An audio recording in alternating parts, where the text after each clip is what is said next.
बीमार थी हॉस्पिटल में, तो मुझे कहती है कि तुम सायरा, बादशाह तुम्हारे कदमों में बैठ के सुनेंगे। ये मतलब मैं कौन होती हूँ, मगर एक वो दौर ऐसे याद आया कि ऐसे स्टेज है, मैं बैठी हुई हूँ, वो नीचे बैठे हुए हैं। वो टाइम में वो बात अम्मी की ज़हन में, मैंने कहा कहते हैं तुम्हें बादशाह नीचे बैठ के सुनेंगे। और आपने जिक्र किया अपनी वालदा के स्ट्रगल के दौर का, कि उन्होंने अम्मी ने मेरा मैंने महसूस किया कि कम वसाइल के बावजूद आप ये कहना चाह रही थी कि कम वसाइल के बावजूद इस काबिल ही नहीं होते थे। जाहिर बात है, मैंने देखे वक्त नहीं भूलना चाहिए। मैंने ऐसे प्रोग्राम भी करती रही हूँ जहाँ पे बहुत बड़े हमारे आर्टिस्ट भी साथ जाते थे। वो थिएटर ही होता था, वो बड़े बड़े सिंगरों ने गाया है वहाँ पे, बहुत बड़े। तो वहाँ मैं छोटी सी, इतनी सी होती थी, साथ अपनी इस बहन के वो ड्रामों में काम करती थी।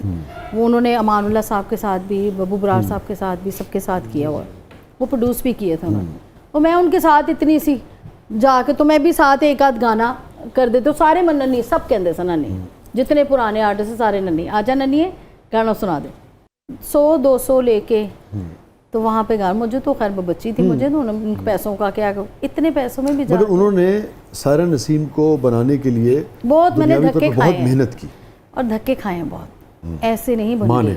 सायरा, कोई ऐसी बात, कोई ऐसा वाकया जो कहते हैं ना कि दिल में गड़ जाता है बाज़ औक़ात, किसी की बात, किसी का जुमला? बहुत सारी ऐसे थी औरतें बड़ी, जिनकी अपनी भी बच्ची हैं, बड़ी थी गाने में ये वो, तो वो बड़ी बातें करती थी। फिर मेरी माँ चुप कर जाती। मेरी माँ सब्र वाली बड़ी थी।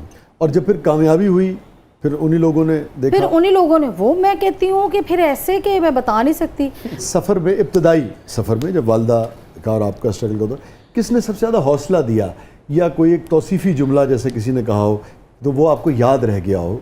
बहुत सारे नहीं, लोग प्यार तो मुझसे बहुत ज़्यादा करते नहीं होता ना, किसी ने बहुत दाद दी, हौसला दिया। हाँ, जन्नत नसीब करे असद अमान तली हाँ साहब। अरे तो वो मैंने ना, जब इतनी सी थी, जब मैंने गाया स्टेज पे वो स्टेट बैंक में, तब भी मुझे अयूब नसीम है, वो उन्होंने गवाया। तो मैंने फ़्रॉक पहना हुआ, तो दिलदार परवेज़ भट्टी साहब, अल्लाह ताला उनको जन्नत नसीब करे, उन्होंने अनाउंसमेंट करी। तो उन्होंने कहा मैंने इस, जब मेरे उस्ताद तालिब हुसैन जाफरी साहब भी थे, तो उन्होंने कहा मैं इस बच्ची की अनाउंसमेंट करूँ, ये क्या गाएगी यहाँ पे? उन्होंने कहा जी आप करें तो सही। तो तब गाना आया था वो जो भी कमांगी मैं सच कमांगी, नौकर ते मालिक दा, वो गाना मैंने गाया। फिर मुझे 100 का नोट दिया। वहाँ मोहम्मद अली ज़ेबा वो भी बैठे हुए थे, और असद अमान साहब उठ के 100 का। अब देखिए ना, याद रह जाती है। आपने बड़ी अच्छी बात की।